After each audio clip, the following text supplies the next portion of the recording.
안녕하세요. 전환시대 농촌의 길 책 이야기하는 박상일입니다.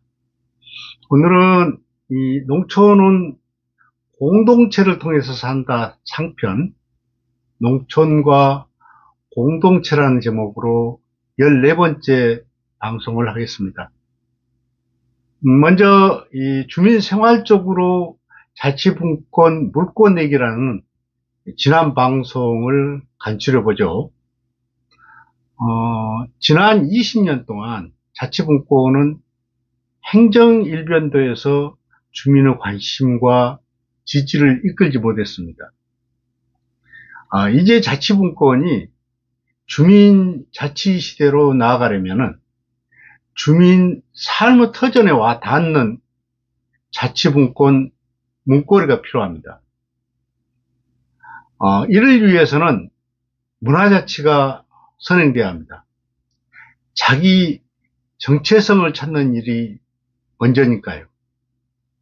아울러서 지역농업 구축을 위한 농업자치를 통해 생존의 터전을 일구고요.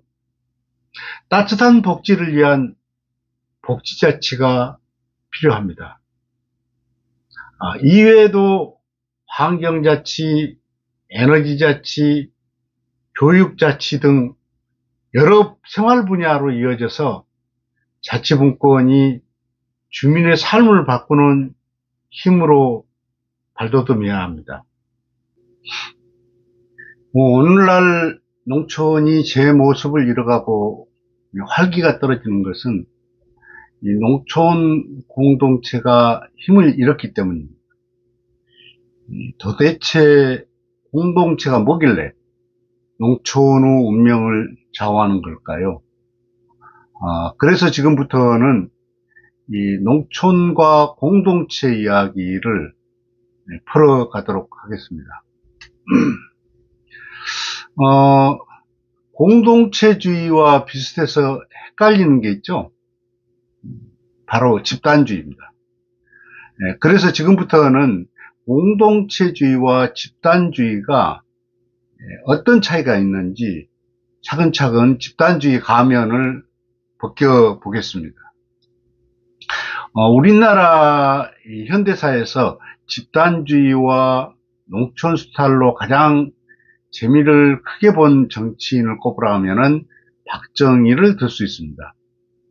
이 박정희는 집단주의를 통해 군사독재 정치를 실현했고 농업 농촌을 수출주도용 공업화의 희생양으로 삼았습니다. 박정희는 세 가지 방법으로 농촌을 수탈했습니다. 첫 번째는 공산품과 농산품의 부등가 교환 전략입니다. 그러니까 라디오 한 대와 쌀 한 가마를 바꾸는 것을 고정지어 놓고 이것을 길게 시간을 늘어뜨리면은 쌀을 공급하는 농촌이 엄청나게 손해를 보는 구조입니다. 교환 가치에 눈이 어두운 농민들을 속이는 폭압적인 방식이었습니다. 둘째는 농촌 인력을 공장 인력으로 대거 빼갔습니다. 이 시기에 농촌을 등지고 떠난 사람은 지방 소멸 현상이라고 방방 뜨는 오늘날보다 무려 7배 내지 10배나 많았습니다. 세 번째는 공장 노동자 저임금을 위해서 저고가 정책을 썼습니다. 60, 70년대는 먹거리 지출이 도시민들 가계에 큰 영향을 줬습니다. 이때 정부가 공장 노동자들의 임금을 적게 줘도 탈이 나지 않도록 하기 위해서 정책적으로 농산물 가격을 떨어뜨린 겁니다. 그러면서 박정희는 이 전통의 농촌을 해체시켜 버립니다. 전통 공동체 문화를 허례허식이라고 말살시킵니다. 농촌마을을 행정 말단 조직으로 바꾸고 지배구조로 편입시켜 버립니다. 이내 박정희는 공동체주의를 집단주의로 바꿉니다. 중앙정부 자원을 틀어지고 찔끔찔끔 나눠주면서 지역 간 배타적 감정을 불지릅니다. 이때부터 동서 간 갈등이 일어났고 김대중과 박정희의 대선전에서 집단주의 약발은 더 크게 확장이 됩니다. 또한 박정희는 재건 국민운동에 이어 새마을운동을 일으켜서 집단주의를 애향주의로 변장시킵니다. 병 주고 약 주기를 하면서 독재의 발톱을 감추는 김한술이었습니다.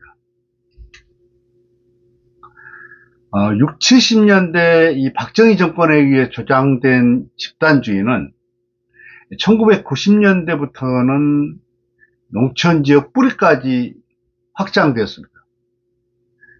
농축 수협이 민주화되고 지방자치가 시행되면서 농촌엔 선거바람이 거세게 불어닥칩니다.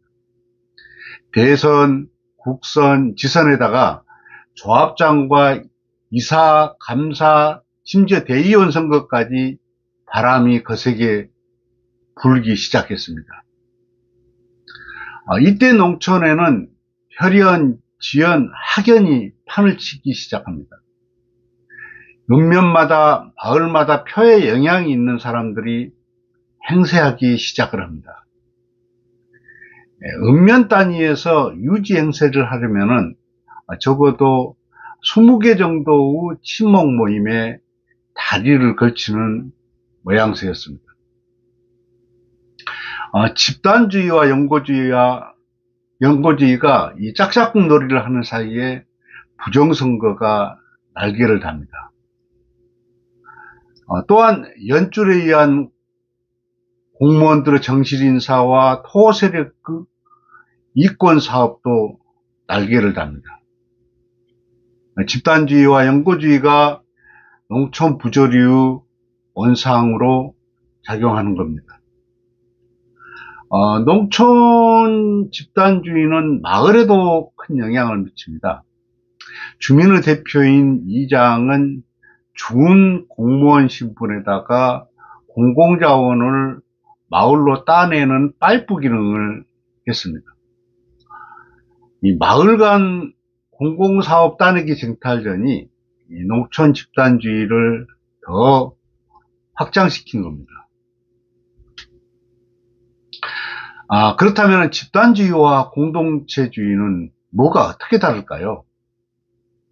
집단주의는요, 리더나 공통된 다수 뜻을 고정지어서 그에 따르도록 합니다. 개개인의 의사를 죽이고 전체에 묻어들어가는 체면주의를 미덕이라고 지켜 세웁니다.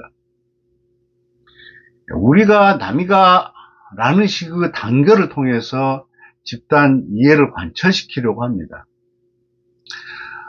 이에 비해 공동체주의는요, 개개인의 이해가 수평적으로 결합되는 협동주의를 추구합니다. 각자 다름을 인정하고 개개인의 개성을 존중합니다. 다양성이 통하고 개개인의 의사가 녹아지는 수기 민주주의를 지향합니다.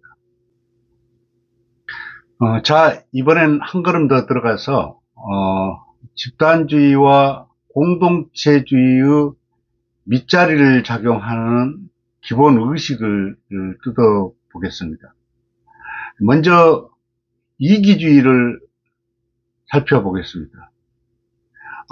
이기주의는 타인의 입장이나 의사를 무시하고 내 자신의 입장만 중요하게 여깁니다. 그리고 이기주의는 내 이익을 위해서라면 타인을 침해해도 상관없다는 생각을 하게 됩니다.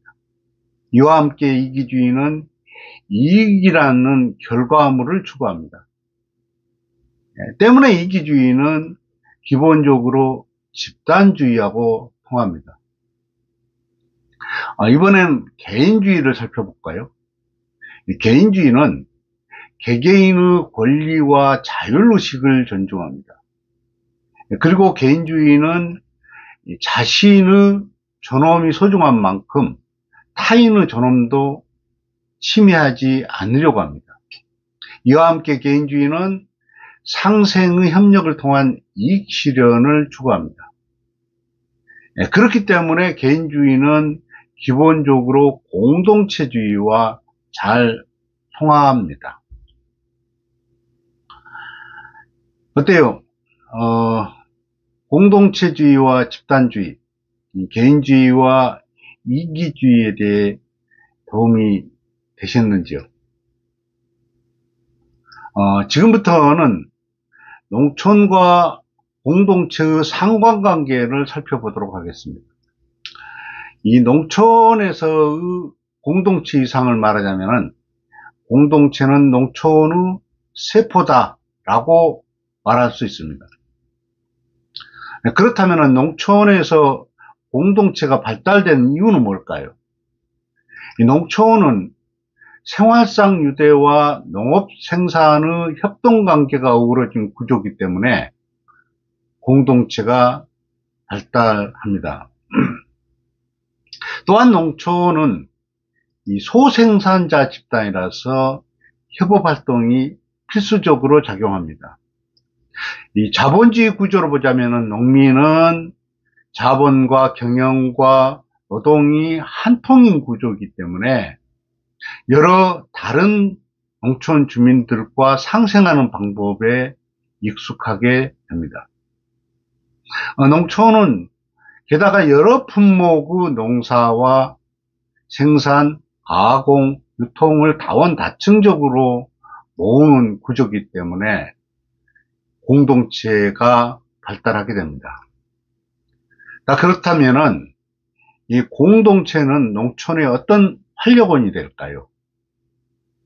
농촌은 아이부터 노인까지 여러 주민들이 한데 모여 사는 생애주기 복합 구조라서 따뜻한 공동체 돌봄 복지를 이루기 용이합니다. 그리고 농촌 공동체가 상생의 협력 불사를 만나게 되면은 사회적 경제와 내생적 혁신을 불지피기 용이합니다. 그리고 농촌 공동체는 생활상 이해를 토대로 서로 소통하고 참여하게 하니까 절차민주주의와 수기민주주의 약발이 잘 받습니다. 지금부터는 농촌 공동체와 농촌 자치의 상관관계를 풀어보겠습니다. 저는 올해로 15년째 유기농업을 하고 있습니다. 그런데 유기농업에서는 토양미생물이라는 존재를 매우 중요하게 여깁니다. 유기농업은 토양 속 미생물을 살려서 농사 짓는 방식이라 해도 과언이 아닙니다.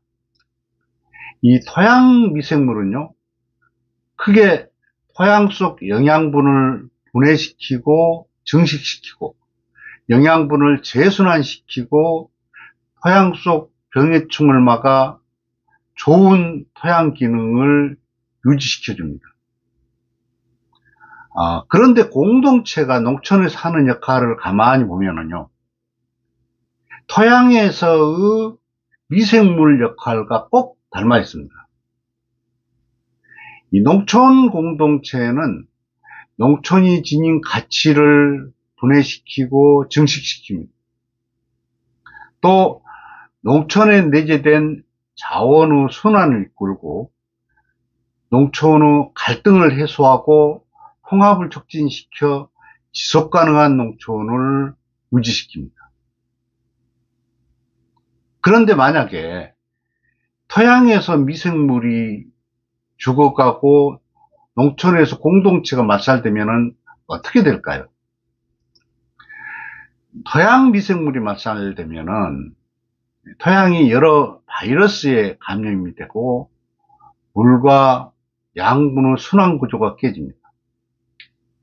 결국 화학 비료와 화학 농약 의존도가 높아져서 땅이 죽어가게 됩니다. 만약 농촌자치에서 공동체가 말살되면 어떻게 될까요? 주민의제가 만들어지지 않습니다. 이 주민생활 언저리 이해와 요구가 싹 틀 이유가 없기 때문에 주민의제가 지역의 밥상에 올라서지 못하게 되는 겁니다. 그리고 관제자치와 유지자치만 성행하게 됩니다. 요즘 공동체가 죽어가는 가운데 농촌자치분권이 관제화되어 가는 것이나 이 공동체가 바탕에 깔리지 않는 가운데 읍면 주민자치가 유지자치가 되는 것이 바로 그렇습니다. 농촌 공동체가 맞살되면 농촌은 뺄셈 구조에 빠지게 됩니다. 주민들이 스스로 하기보다는 관에 의탁하려 들고 행정의 보조사업을 눈먼 돈으로 여기고 그리고 서로 아기다툼을 하면서 갈등의 구렁텅이에 빠져들게 됩니다. 집단주의는 분파와 배타적인 감정을 키우는 선수라면은 이기주의와 한통을 이룹니다. 이에 비해 공동체주의는 협동주의를 추구하고 서로 다름이 용인되는 다양성 구조를 이루는데 그 기저에는 개인주의가 자리하고 있습니다. 하지만은 집단주의를 공동체주의로 오해하는 사람들이 적지 않죠. 또한 개인주의는 서구적인 사고인 것으로 또 우리하고 무관한 것으로 착각하는 사람들도 적지 않습니다. 오늘날 농촌은 집단주의와 이기주의에 심각하게 오염이 되어 있습니다.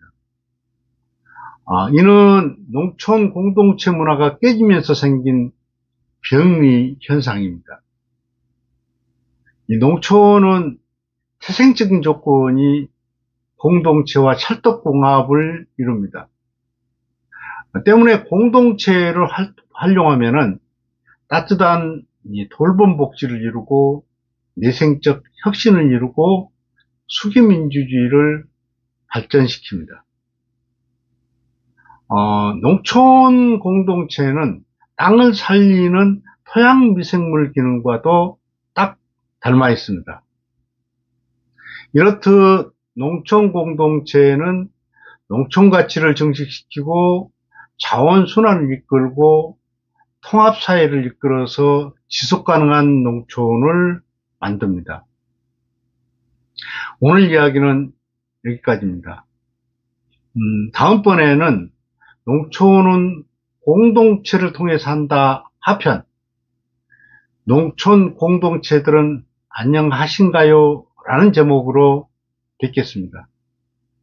경청해 주셔서 감사합니다.